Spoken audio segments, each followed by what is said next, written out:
귀한 찬양 감사합니다. 하나님께서 영광 받으신 줄로 믿습니다. 예수 그리스도의 보혈로 말미암아 우리가 죄 씻음 받고 하나님의 귀한 자녀, 거룩한 백성 된 줄로 믿습니다. 예수 그리스도의 이름으로 우리가 이 자리에 앉아 있는 겁니다. 우리가 지난 주간에 열심히 살고 최선을 다해 살고 선하게 완벽한 삶을 살았기 때문에 자격을 확보하고 주님 앞에 온 것이 아니라 그 누구도 예외 없이 예수 그리스도의 이름으로 우리가 하나님 앞에 이 시간에 나온 줄로 믿습니다. 그러므로 말미암아 예배하는 이 한 시간, 하나님을 깊이 만나는 시간 되시기를 주의 이름으로 축복합니다. 여러분, 기독교를 만남의 종교라고 말합니다. 하나님과 만나고 사람들과 만나는데요, 여러분, 그래도 만남에는 종류가 있습니다. 우리가 좀 전에 서로 인사하기도 하고 교제하면서 눈으로 웃음하면서 또 몇 마디 건네면서 만났지만 사실 모든 만남이 똑같은 만남은 아닙니다. 개인적으로 쳐다보고 만나고 말했던, 건넸던 그 모든 자그마한 시간 속에서도 차별적 만남들이 우리에게 있다는 겁니다. 곧 그 두 사람만이 아는 관계 속에 이어지는 만남이 있다라는 겁니다. 여러분, 우리들의 만남, 우리 지역의 만남이 있는데요, 다른 지역의 사람들이 본다면 여러분, 우리 지역의 만남의 사람들을 어떻게 느낄까요? 흔한 말이긴 하지만 여러분, 혹 싸우는 줄 알았다 그러면 그런 경우 있지요? 막 소리치면서 큰 소리로 막 말하니까 왜 싸우냐고. 아니, 우리 대화하고 있다고. 예고도 없이 그냥 훅훅 들어오니까 아니, 어떻게 이런 대화 가운데 막 그렇게 말할 수 있냐고. 처음 보는 사람은 깜짝 놀라고 당황할 수 있습니다. 그런데 보니까 그 두 사람이 정말로 친한 사이입니다. 진짜 결정적인 순간에, 어려운 순간에 도울 수 있는 굉장히 가까운 사이라는 사실을 보고서 두 번 깜짝 놀라게 됩니다. 여러분, 찐남매라는 말 들어보셨습니까? 찐형제, 찐자매라는 말 연관시켜서 말할 수 있는데요, 실제적으로 남매 사이 혈연 관계를 말하기도 하지만 가족처럼 혈연 관계만큼이나 너무나 가까운 사이로 지내는 관계를 바라보면서 찐남매 아니야? 찐형제 아니야? 찐자매 아니야? 이렇게 말하기도 한다는 겁니다. 여러분, 남매 사이를 보면 티격태격하죠? 그런데 서로 잘 이해하는 관계이기도 합니다. 오랫동안 함께 자랐기 때문에 서로에 대해서 잘 알고 있습니다. 그래서 같은 경험을 공유하고 있기 때문에 그냥 앞뒷말 자르고 중간말만 한다 하더라도 다 알아듣는 사이기도 합니다. 그래서 서로 의지하지요. 그러나 동시에 또 싸우기도 합니다. 장난을 치기도 하고 다투기도 하고 가끔 서로 성가시기도 하지만 그러나 위기의 중요한 순간에는 가족으로서 서로를 잘 챙겨주게 된다는 겁니다. 여러분, 이런 관계를 애증의 관계라고 말하기도 합니다. 서로 짓궂게 굴기도 하고 놀리기도 하지만 그러나 그 속에서는 다른 사람이 흉내내지 못하는 깊은 유대감과 신뢰가 형성되어져 있다는 겁니다. 여러분들은 어떻습니까? 찐 남매 사이로 살아가십니까? 찐 형제 사이로 살아가십니까? 찐 자매 사이로 살아가십니까? 여러분, 신앙생활도 참 그랬으면 좋겠습니다. 교회 생활도 참 그랬으면 좋겠습니다. 정말로 찐 남매처럼, 찐 자매처럼, 찐 형제처럼 그렇게 살았으면 좋겠습니다. 싸웠다고 해서 모든 것이 다 끝나버리는 것이 아니라 축하해 줄 일이 있으면 언제 싸웠냐고 우리가 묻지도 않고 따지지도 않고 서로 축복해주고, 또 좋은 일 있으면 함께 복을 빌어주고, 맨날 싸우는 것 같아도 그러나 그 속에서는 누가 흉내내지 못하는 신뢰와 사랑으로 끈끈하게 묶여져 있는, 싸우는 것처럼 보이지만 그러나 그 속에 있는 사랑에 아무런 손상 없이 그렇게 아름다운 관계를 살아갔으면 참 좋겠습니다. 여러분, 이런 의미에서 볼 때 오늘 본문에서 만나게 되어지는 바디메오의 만남의 이야기는 오늘 우리에게 중요한 교훈과 하나님의 거룩한 메시지를 던져줄 수 있습니다. 여러분, 오늘 본문을 보면 예수님의 공생의 사역 중에서 후반기에 해당된다고 볼 수 있겠습니다. 이런 동물들이 기소 본능, 귀향 본능이 있다고 하죠. 마지막에 가까우게 되어지면 마치 고향으로 찾아가는 것처럼 자기 죽음의 자리를 찾아갈 때가 있습니다. 이런 예수님도 이러한 비슷한 상황 가운데 놓여 있다고 볼 수 있습니다. 예수님의 사역 활동의 주 무대는 갈릴리 지역입니다. 갈릴리 호숫가로부터 다니고 조금 멀리 갔다가 다시 오게 되어지고 주 무대를 바로 거기에서 활동하시면서 사역하셨는데, 이제 거기로부터 벗어나서 예수님께서 여행을 시작하십니다. 이를 일명 예루살렘 여행기, 예루살렘 상경기라고 일컫습니다. 10장부터 예수님께서 여행기, 상경기를 시작하십니다. 예루살렘으로 예수님께서 올라가시는데요. 예루살렘으로 올라가시는 이유는 영광을 받기 이전 십자가에서 최후를 맞이하기 위해서입니다. 마치 호랑이 굴로 들어가는 것과 같다라고 볼 수 있겠습니다. 여러분, 그러므로 예수님께서 갈릴리 주변 지역에서 열심히 사역했지요. 사람들을 만나고 병자를 고치고 가르치기도 하고 하나님의 나라에 대해 선포하기도 하고 수많은 사람들이 몰려들기도 하고 바리새인과 사두개인 서기관들과 논쟁하면서 그렇게 치열하게 사역을 했지만, 그러나 고만고만 거기에서만 사역을 머물고 그곳에서 모든 것이 끝나는 최종 목표 사역 지점이 그곳이 아니었다라는 겁니다. 곧 예루살렘으로 가셔야 되는 것이며 십자가 사건을 통하여 하나님의 나라를 이루는 것이 예수님의 진짜 가야 될 길의 최종 목적지였다라는 겁니다. 오늘 본문의 예루살렘 상경기 중에서도 마지막 부분에 해당하고 10장을 지나서 11장에 되어지면 실질적으로 예수님께서 이제 예루살렘 성으로 입성하십니다. 예수님은 목적지인 예루살렘 입성 전에 한 곳을 들리게 되어지는데요. 바로 그것이 우리에게 여호수아 이야기로 익숙한 여리고 성입니다. 여리고 성으로 들어가시며 수많은 사람들이 모이게 되어지고 허다한 무리가 되어지는데, 바로 이 장면 속에서 우리가 어린 시절에 불렀던 바디메오를 만나게 됩니다. 예수님과 제자 여리고성에 들어갑니다. 사람들이 몰려들어서 허다한 무리가 됩니다.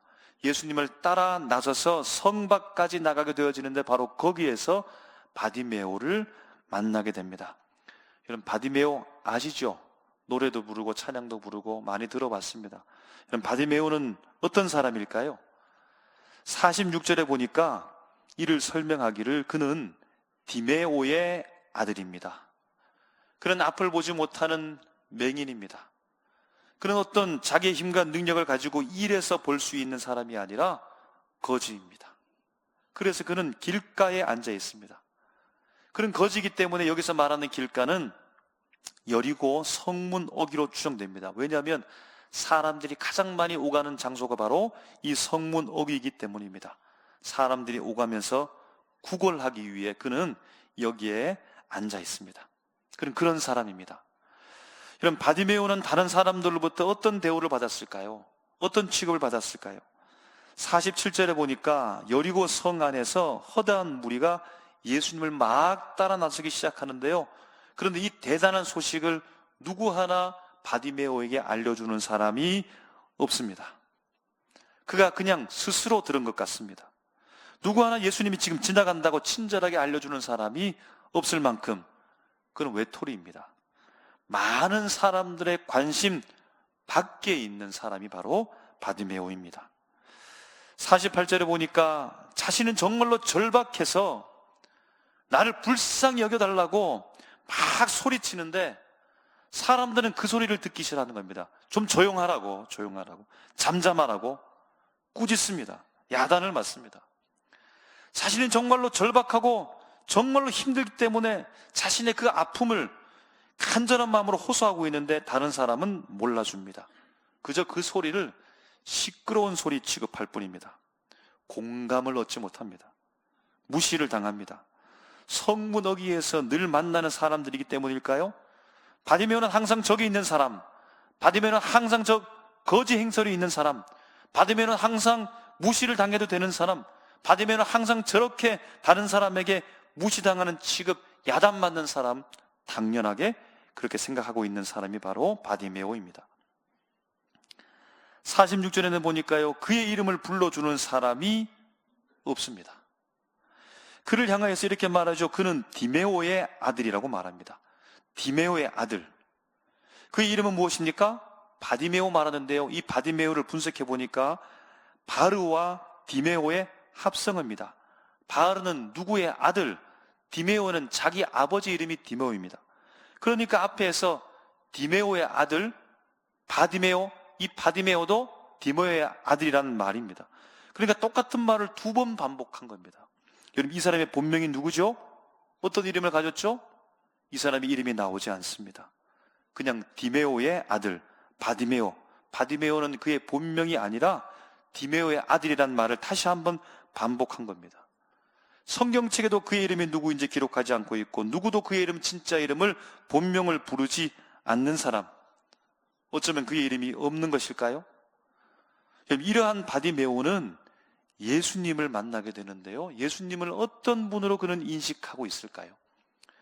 47절과 48절에 보면 바디메오는 예수님을 향하여서 이렇게 외칩니다.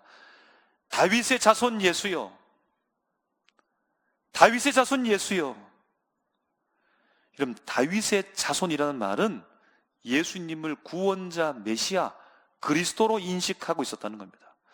그가 아주 정확한 성경적 지식을 가지고서 예수가 분명히 누구인지에 대한 분명한 신앙 고백을 가지고서 예수를 알지 못한다 할지라도 형식상, 그리고 그가 외치는 소리를 들어보게 되어지면 그는 예수님을 메시아로, 자신의 모든 질병을 고쳐줄 수 있는 영적 지도자로, 이사야 선지자가 말하고 있는 병자들을 치유하는, 고통받는 사람들을 구원하는 예언의 성취자로서 예수를 인식하고 예수를 지금 다윗의 자손이여라고 그렇게 힘차게 외치고 있다는 겁니다.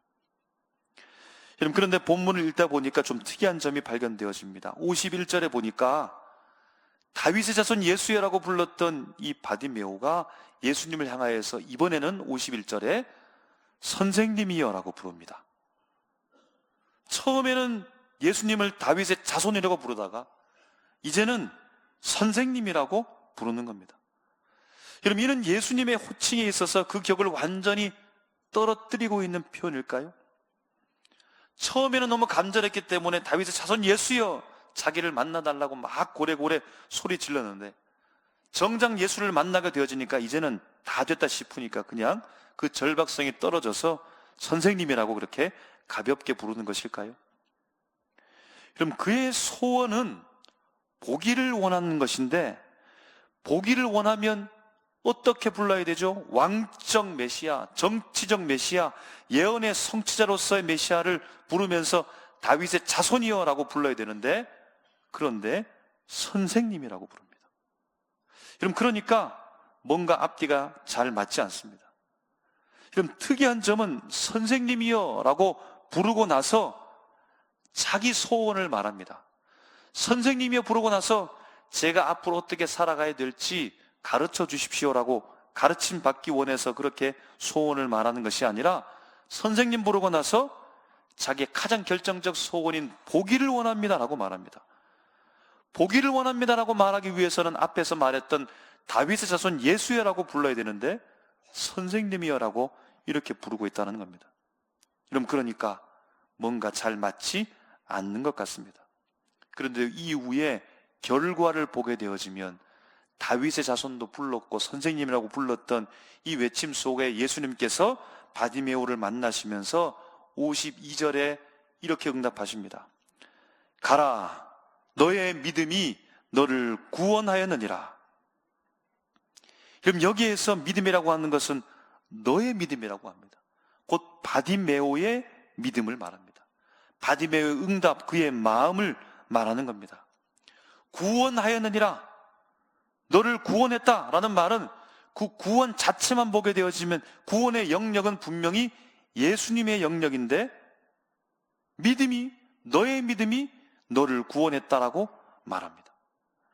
여러분, 그러니까 이것을 믿음은 바디메오의 것이요 구원의 영역은 예수님의 것으로 우리가 정리해서 바르게 표현해 보면, 바디메오야, 내가 믿었기 때문에 내가 너를 구원해 주었다, 이렇게 표현하든가, 바디메오야, 내가 잘 믿었기 때문에 내가 너를 고쳐 주었다라고 이렇게 표현해야 되지 않겠습니까? 그리고 난 이후에 맹인 바디메오가 곧 보게 되어져서 예수님을 따랐다, 여러분, 이렇게 표현하는 것이 더 자연스럽지 않겠습니까? 그가 소원하던 것을 보게 되었으니 감사합니다 하고서 겉옷을 챙기고 성문 어기가 아니라 성 안으로 들어갔더라, 여러분, 이렇게 말해야 되지 않겠습니까? 스스로 보고 집으로 돌아갔더라, 이렇게 흘러가는 것이 자연스러운 문장의 흐름, 행동의 흐름, 그 모습이 아니겠습니까? 그런데 예수님을 따랐다라고 말하는 것도 뭔가 어색해 보인다는 겁니다. 여러분, 그러니까 뭔가 문장 구조상 잘 맞지 않게 보이는 겁니다. 말과 행동과 흐름상 자연스럽게 흘러가지 못하는 것 같습니다. 선생님이여라고 부르고서 보기를 원한다라고 말하니까요. 내가 믿었기 때문에 내가 너를 고쳐주었다라고 말하는 것이 아니라 너의 믿음이 너를 구원했다라고 말하니까 뭔가 이상합니다. 보게 되어 집으로 돌아가서 잘 살았다라고 말하는 것이 아니라 예수를 따르니라 라고 말하니까 뭔가 어색하다는 겁니다. 그러므로 여기에서 이 말씀을 통해 우리 긍정적 반전을 통해서 오늘 바디메오와 예수 그리스도의 이 만남을 어떻게 우리가 바라볼 것인가 질문하게 됩니다. 이런 바디메오와 예수님의 만남이 그러므로 단순히 서로만 눈빛만 고연하고 서로 몇 마디만 말을 나누는 만남이 아닌 것이죠. 병은 진로 와서 잠깐 진료보고 떠나가는 단순한 행동을 하고 있는 것이 아니라는 겁니다. 단지 정해진 시간에 의사에게 진료를 받고서 그리고 돌아가 버리고 처방전을 받고서 약국에 가서 처방전 통화해서 약을 타고서 그냥 집에 돌아가는 상황이 아닌 것이라는 겁니다. 곧 예수님과 바디메오의 이 만남 속에 바디메오가 선생님으로 만난다는 겁니다. 세상을 뒤엎을 수 있고 천지를 개벽시키고 나라를 호령할 수 있는 다윗의 자손, 그 왕정 메시아를 선생님으로 만난다는 겁니다. 여러분, 이처럼 크고 위대하시고 능력 많으신 그 살아계신 그 예수님, 그 메시아를 어떻게 선생님으로 만날 수 있을까요? 여러분, 여기에서 선생님은 랍비, 라본이라고 해서 존경과 친근감의 언어이고 이 단어의 의미는 나의 선생님이라고 하는 뉘앙스를 가지고 있다는 겁니다. 선생님도 저기 멀린 선생님이 아니라 내 지금 내 일일 교사처럼 나의 단독자인 교사처럼 선생님, 나의 선생님으로 말하고 있다는 겁니다. 그럼 자기 이름도 없는 아버지의 아들의 모습으로 불리우며 살아가고 있는 바르디메오, 누군가가 친절하게 자기 아픔을 물어주지도 않고 도와주고 싶지도 않고 도와주는 사람을 소개해 주지도 않는, 자기 아픔은 극심한데 다른 사람에게는 만성이 되어져서 저 사람은 그냥 그렇게 살아가는 사람이지 그렇게 취급받고 있으며 자기 아픔은 전혀 다른 사람에게 공감을 얻지 못하는, 그렇게 살아가고 있는 바르디메오. 여리고 성 안으로 들어가서 살고 싶지만 성문 어귀에서 구걸해야만 살아갈 수밖에 없는, 모든 사람들로부터 동떨어진 소외된 인생을 살아가고 있는 바르디메오. 자기는 정말 죽을 것 같아서 소리를 치고 있는데 다윗의 자손을 힘껏 힘차게 외치고 있는데 그의 아픔의 호소조차 무시당하고 있는 바디메오. 그럼 이 사람에게 예수께서 바디메오 때문에 거기 머물러 서십니다. 예수님께서 누구도 부르지 않는 바디메오를 부릅니다. 예수께서 내게 무엇을 하여 주기를 원하느냐? 이미 알고 있음에도 불구하고 그에게 말할 기회를 주시는 예수님, 그의 아픔이 무엇인지 사람들에게 말할 기회를 주시는 예수님, 내가 내게 무엇 해주기를 원하느냐? 그럼 예수님은 그를 순회 진료하는 단순 의료 행위자로서 그를 만나고 있지 않습니다. 처방전을 들고서 그 처방전을 받고 약을 지어서 주는 단순 약 처방자로서 지금 예수님께서 그를 만나고 있는 것이 아니라 아무도 그의 삶으로 들어가지 않았는데, 아무도 그의 삶의 사연 속으로 들어가지 않았는데 그의 내면과 인격 안으로 예수 그리스도께서 지금 찾아 들어가 계시고 있다는 겁니다. 그래서 다윗의 자손을 감히 바디메오가, 저 높으신 메시아, 구원자, 구약의 성취자로 오신 그 메시아 다윗의 자손을 감히 바디메오가 선생님이요, 랍비, 라보니여, 나의 선생님이여 라고 부르고 친밀한 말로 예수님을 향하여 지금 그가 나가고 있다는 겁니다. 그의 삶 속으로 들어와서 그를 부르고 그를 만나면서 오늘 예수님께서 자신을 향하여 선생님이여 부르고 있는 이 바디메오를 향하여서 예수님이 너의 믿음이 너를 구원하였다라고 예수님께서 칭찬하며 그에게 말씀하고 있다라는 겁니다. 여러분, 우리에게 있어서 예수님은 얼마만큼 어느 거리 가운데 있습니까? 여러분과 예수님의 사이의 거리는 얼마나 됩니까? 여러분과 예수님의 관계는 어떻게 됩니까? 제3자입니까? 저 멀리 있습니까? 누군가로부터 전해 듣는 사람입니까? 아니면 직접 내 눈앞에서 예수님을 부르면서 그 눈을 똑똑히 바라보면서 부를 수 있는 관계 가운데 있습니까? 오늘 주님은 어느 만큼 어느 위치 속에서 오늘 우리에게 찾아오셔서 우리를 지금 바라보시면서 우리를 향하여서 우리의 이름을 부르고 계실까요? 히포크라테스의 제자인 유명한 의사 갈레노스라고 하는 사람의 이야기가 있습니다. 이 사람은 고대 그리스 사람인데요, 이 사람에게 찾아온 한 젊은 남자가 있습니다.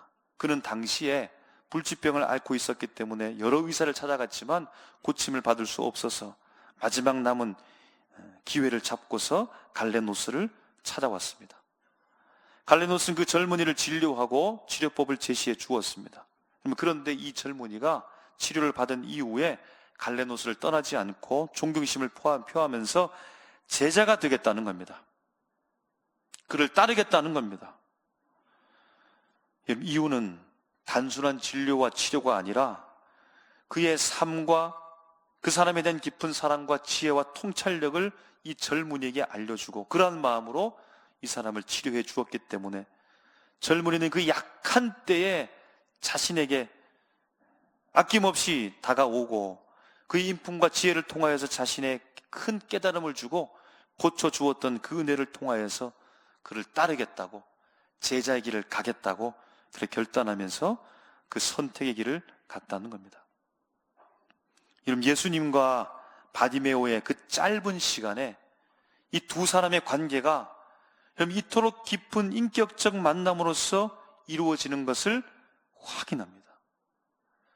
여러분, 한 사람의 신앙이 성장을 거듭하면서 계속 자랄 수 있는 것도 분명한 사실이지만 예수와 만남을 통하여 극적 변화와 그 극적 변화를 통하여서 예수를 따르겠다라고 하는 놀라운 결단이, 그 가능성도 분명히 오늘 말씀을 통해 우리가 확인하게 되어지고 분명히 그 일이 일어난다는 겁니다. 절박한 마음으로 주님을 찾을 때, 내 생명을 걸어서 주님 앞에 나아갈 때, 모든 사람들로부터 배토리가 되어지고 열외의 사람으로서 소외된 모습으로 살아간다 할지라도 예수 한 분을 바라보면서 간절한 마음으로 부르짖을 때 주님께서는 그 인생을 외면하지 않고 찾아오시고 아무도 불러주지 않는 우리의 이름을 부르시며 우리를 깊이 만나는다는 사실을 여러분 믿으시길 바랍니다. 여러분, 우리 형편을 한번 살펴보면 좋겠습니다. 여러분의 자리는 어디입니까?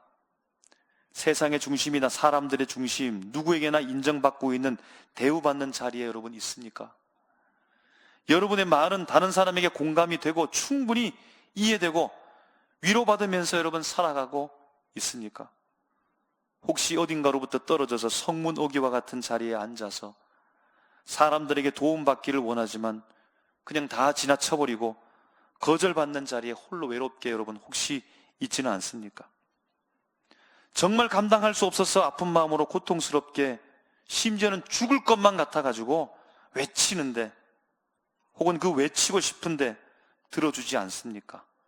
오히려 부끄러움만 받는 경우가 있습니까?